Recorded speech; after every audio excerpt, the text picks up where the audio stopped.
Over the pursuit. This is the 101 in Universal City. This is actually in Studio City. It was the exit there at Universal City, exit 12A, if you want to get really specific. A stolen vehicle pursuit, and you can see, Christine, the vehicle making its way to the number 1 and number 2 lanes, trying to get by traffic as it's doing everything it can to stay away from police. Yeah, going now through the Hollywood Hills at pretty high rate of speed there. The freeway, 8 o'clock at night here, is really wide open there in the Hollywood Hills. Of course, you're going to come upon the Hollywood Bowl. Don't know if there's any event there tonight, but probably all the cars are in place about now anyway. But this freeway being open like this allows this driver to go at this high rate of speeds. It started around 8 o'clock in the San Fernando Valley. You can see that, a little dangerous there. Boy, can you imagine being a car and you see someone flying up on you like that? It's very scary. Very scary. So if you have anybody out on the roads right now at this hour in this particular area, please let them know. This is one of those things where you do not want to try to be a hero. We always hear that from law enforcement.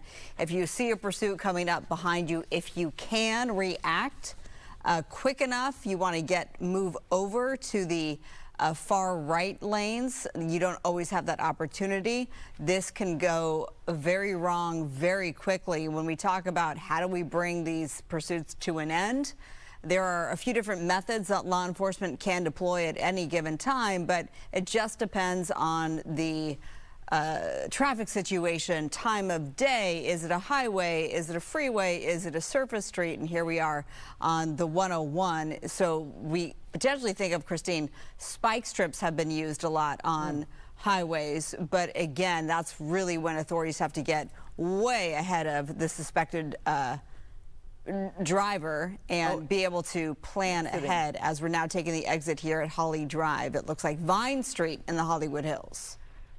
Okay, so this is a game changer here where you have this suspect getting off the freeway. If you saw when they were passing kind of by the Hollywood Bowl area, it was pretty backed up there on surface streets, kind of wide open here. It's an interesting location that we used to know well here at Fox 11. Our studio used to be in that Hollywood area. Don't know if the suspect knows this area well, wants to get back on a freeway perhaps and go back towards the San Fernando Valley there. We talk about suspects sometimes go into an area, dangerous move there to get around the traffic. Very dangerous. Back on the freeway, Marla, here we go. This suspect, again, might be going back northbound there on the 101 to go back to an area that feels more familiar. You can see that night sun right there tracking their every move. Okay, so here is the information that we are working to confirm. Stolen vehicle, suspected stolen vehicle pursuit, suspect behind the wheel here. It's been identified as looks like they definitely sideswiped.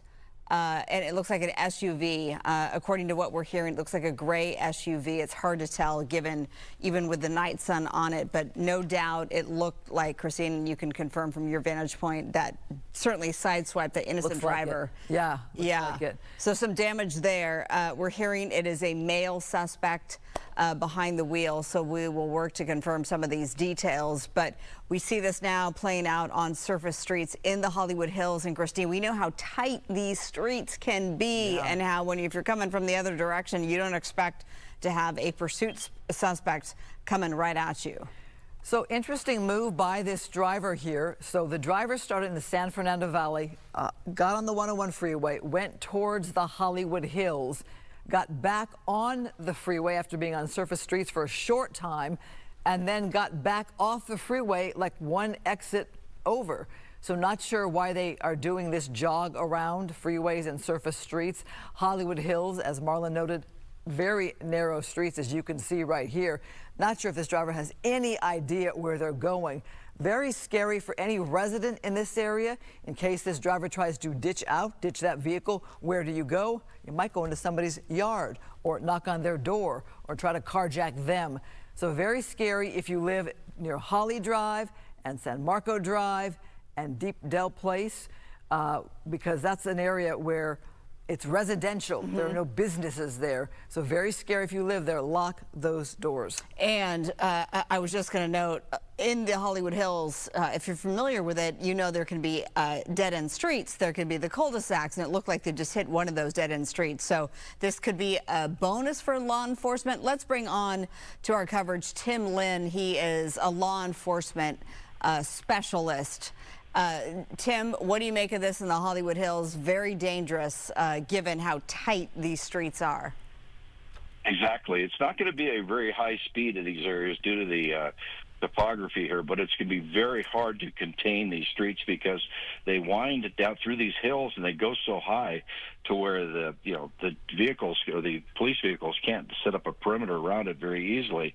And you were saying earlier that the cul-de-sacs up here and not knowing this area, he's just wandering, probably trying to figure out a way to get out. But after that crash, when he just before he went up into the hills here, he's probably just trying to find a place to get out and run because at this point he's not trying to get to his house. He's just trying to get out of the area, backing up here. Yeah, exactly. I mean, these driving through the Hollywood Hills when you're not being pursued by police in broad daylight can be tricky. You have to go slow. It's so narrow, and there's so many little side streets and curves, and clearly it doesn't seem, to your point, Tim, that this suspect knows this area well. And we often see that, though. We see that where people want to go where they're familiar. That makes sense. But to end up in the Hollywood Hills, probably not a great place to be.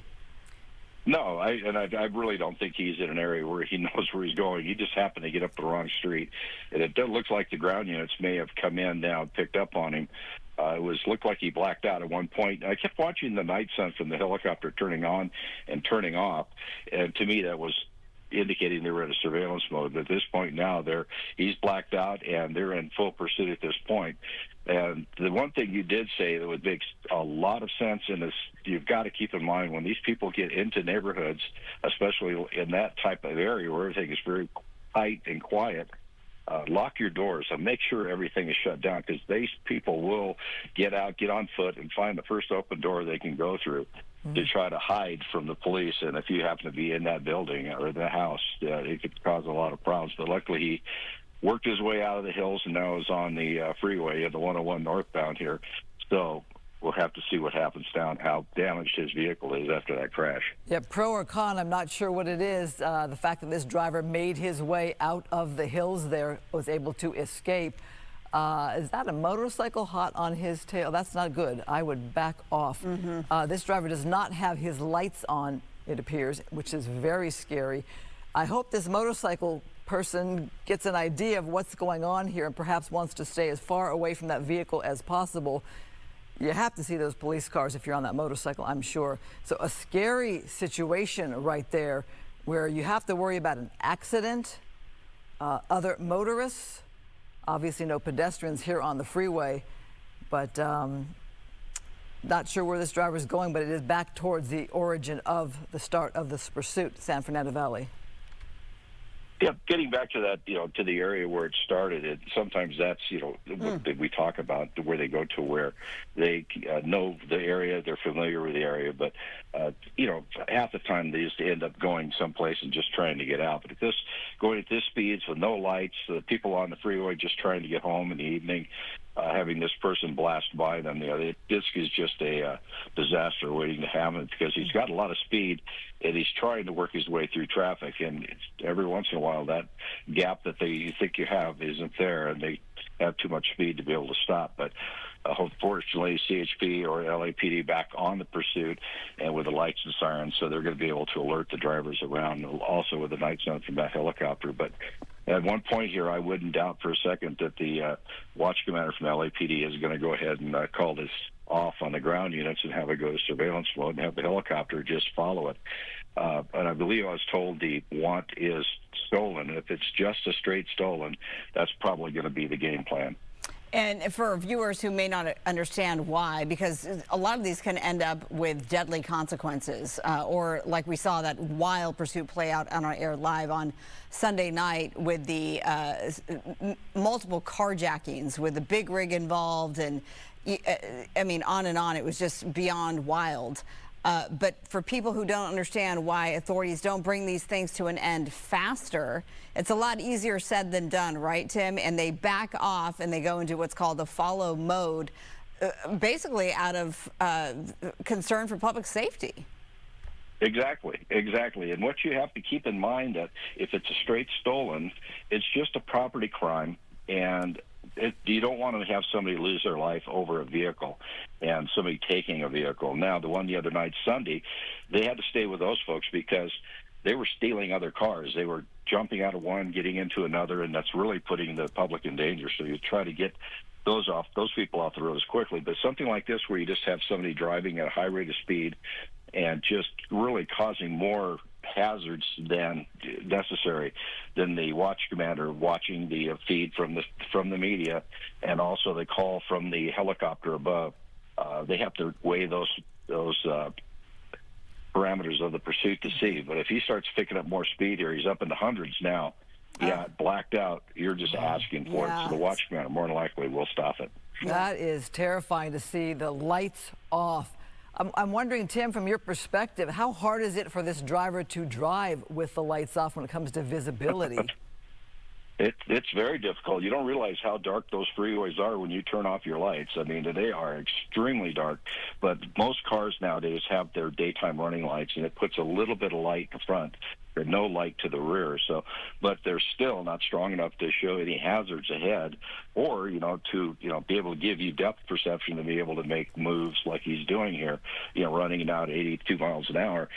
You need a little light in front of you to be able to see what you're driving around, to be able to get through, and people aren't expecting you to come through at that speed and then blacked out like that.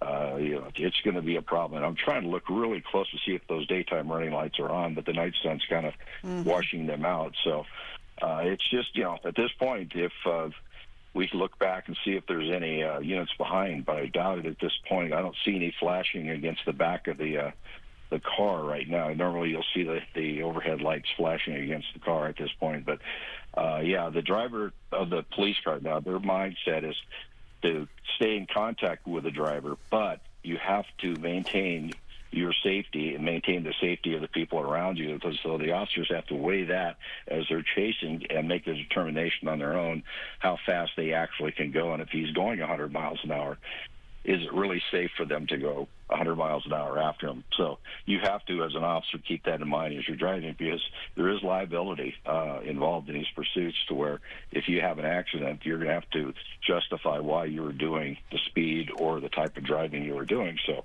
every officer has been trained for that and always has that in the back of their mind. Yeah, so let's give a quick update on the location here. We were on the 101 through Studio City. Now we're on the 170 North Roscoe Boulevard exit, passing right here. Speeds, yes, above 100 miles per hour. This is a stolen vehicle pursuit. This kicked off in the San Fernando Valley. We've seen it go onto surface streets in the Hollywood Hills. We've seen it, let's bring this up if we could, sideswipe an innocent driver once it got off the 101 southbound here, trying to get away from authorities, and boom, that innocent driver just got sideswiped by the stolen vehicle pursuit. Now driving on the 170 North without headlights on.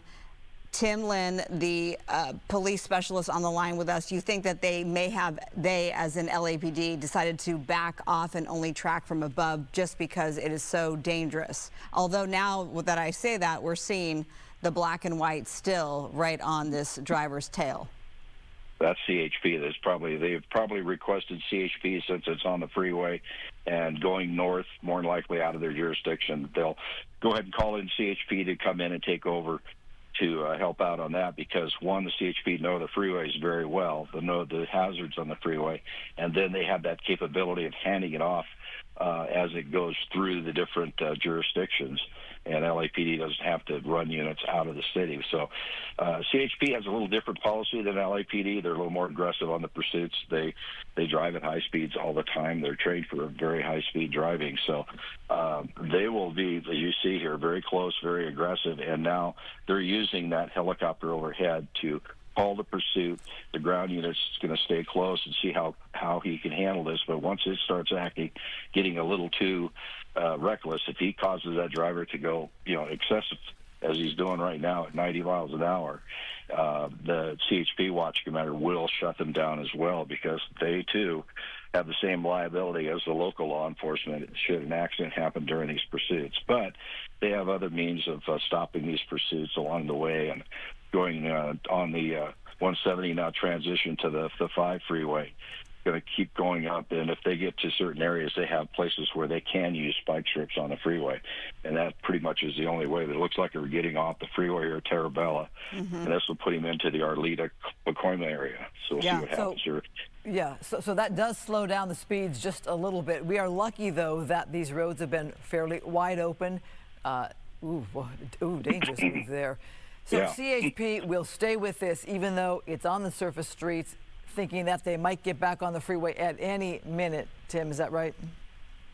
They'll stay with it for a bit, and I've had it personally to where they get off the freeway, then they just give it up really quick, and you better be ready to go as soon as they do that. But most of the times they'll stick with it as best they can, and if it gets too deep into the city, then they'll go ahead and have LAPD come back in and take over. So right now the Foothill Division of LAPD is well aware of this pursuit in their jurisdiction, and are probably staging and tracking and keeping an eye on the area just to be available when this person does go to foot.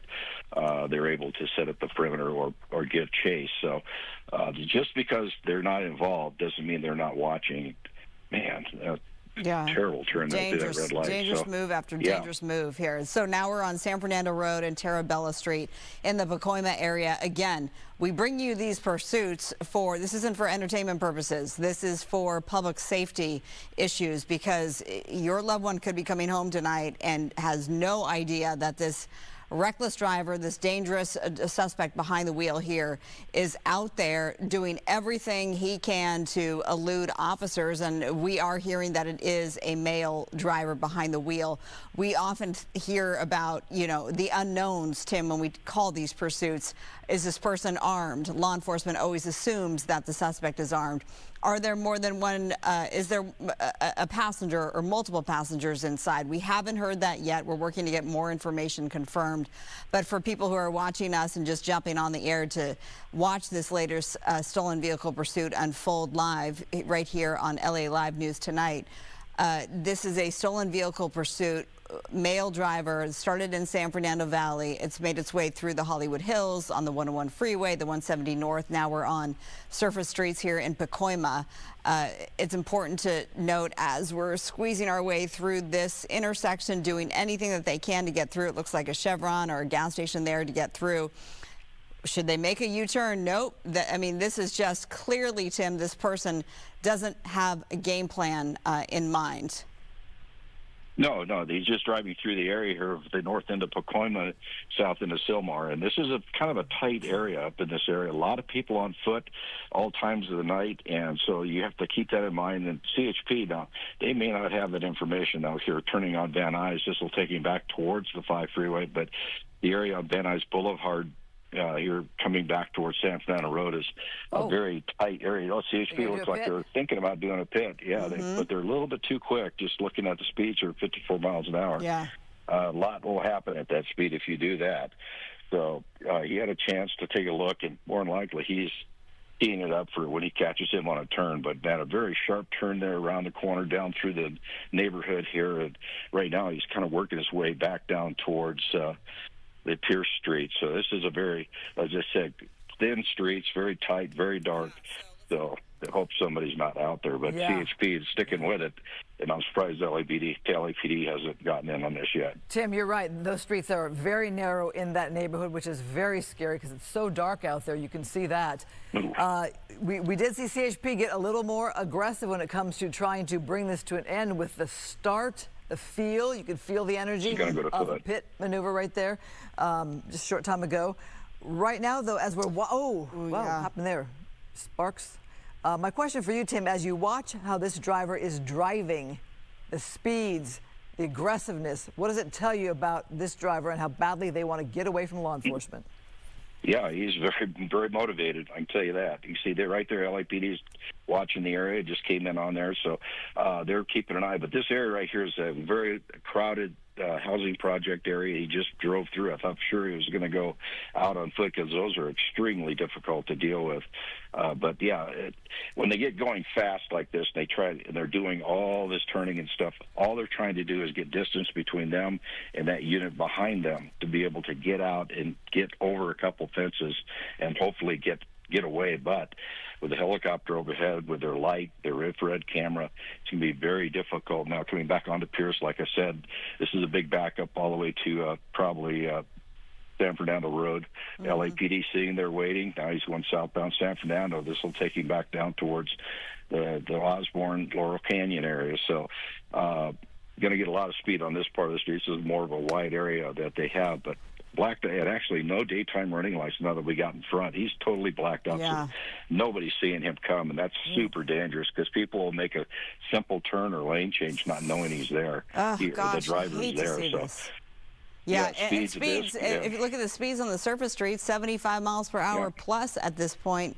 No lights. This is in Pacoima, San Fernando Road.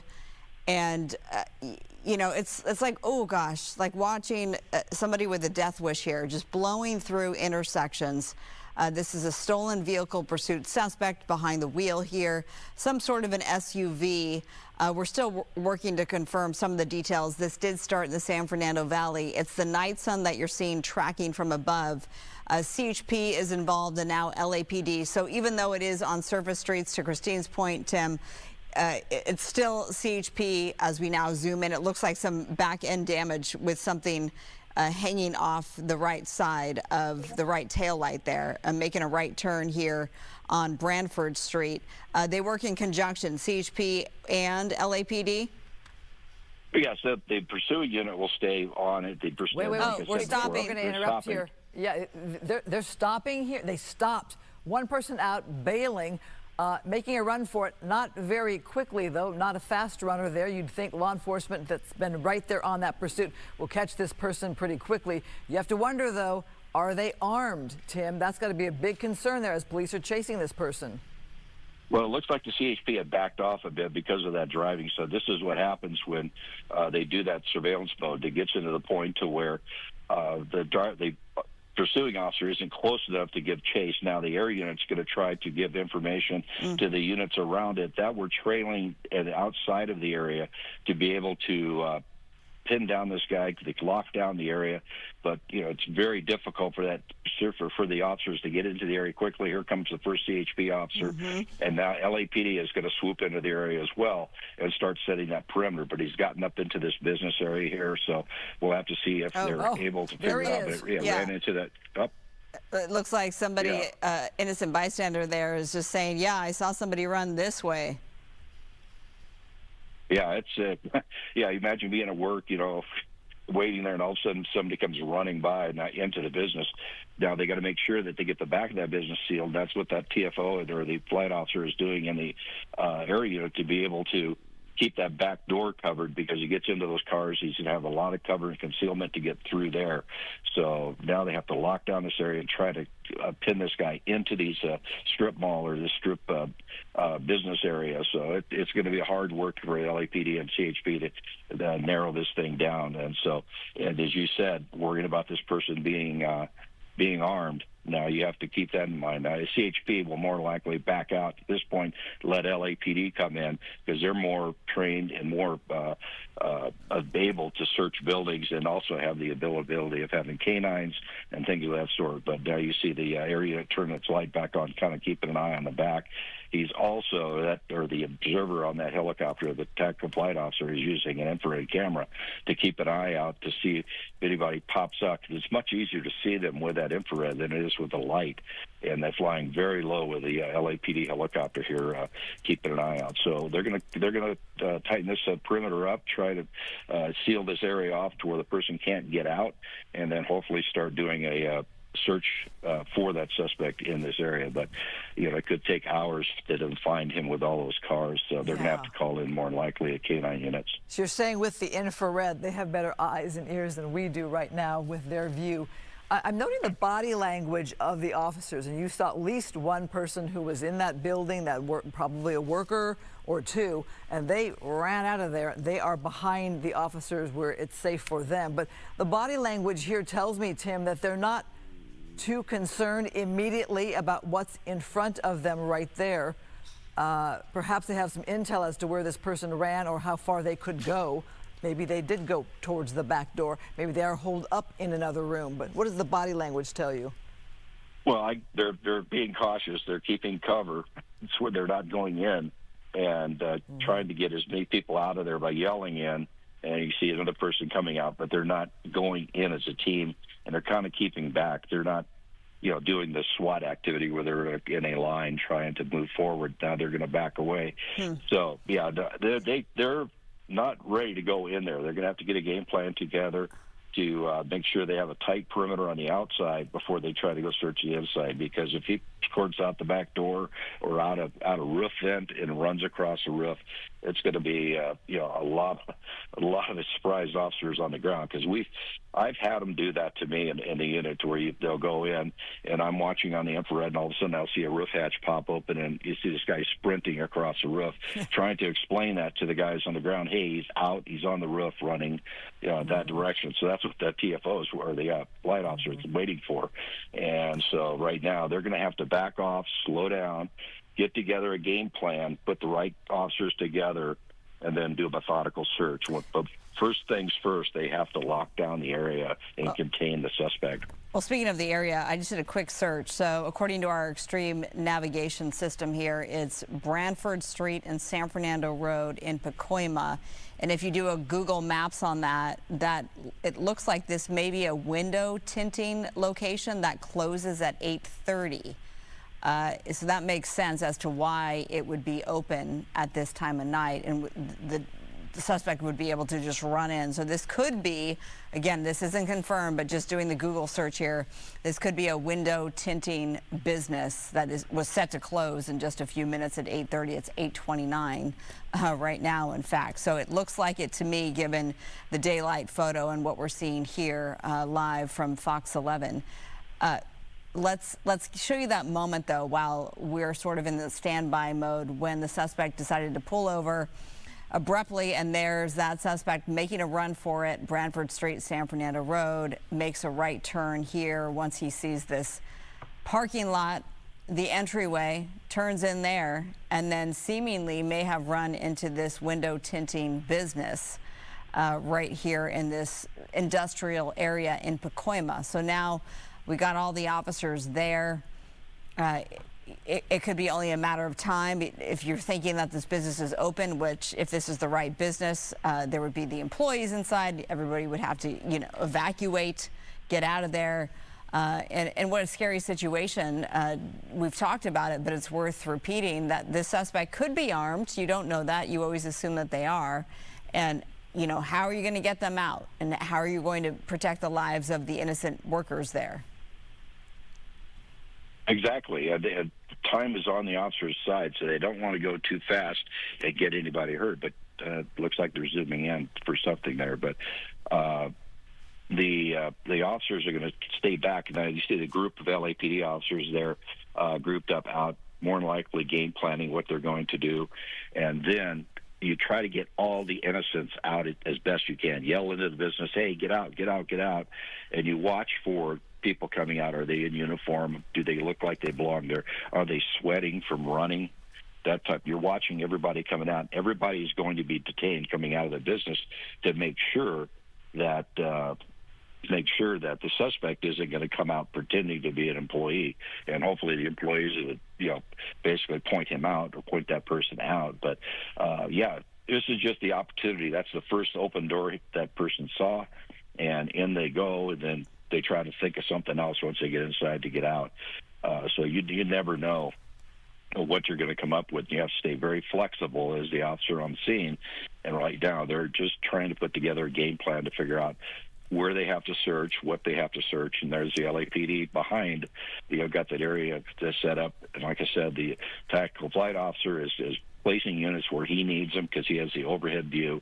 Yeah, putting units in critical locations to block any avenues that escape in case he does what they say squirt out of the location, which is they pop out a back door, pop out a roof hatch, or just come running straight out. I mean, I've seen that before where they just get panicked and they just start running. So you have to be ready for anything. And at this point, just looking at the demeanor of the LAPD here, they've all huddled up together. The CHP have kind of backed off to their units. And more than likely, they're putting together a game plan using information from CHP and from the air unit to figure out exactly how they're going to handle this. And if they believe this person is armed, this will more than likely go to a tactical call out for the SWAT team to come out, who has better equipment, better protection, and are they train for that daily on how to get people out. So they can block that area too. Yeah, they can block that front entrance. Tim, this could be a very long night. We could sit here and chat all night, but we have a lot of other news we want to cover. So we're going to keep a watch on this. We may come back to you. Keep the telephone handy. But right now, since not a lot is happening, we do want to bring our viewers some other news. And hopefully they will catch this guy, and hopefully all the employees are out and safe. All righty. Thank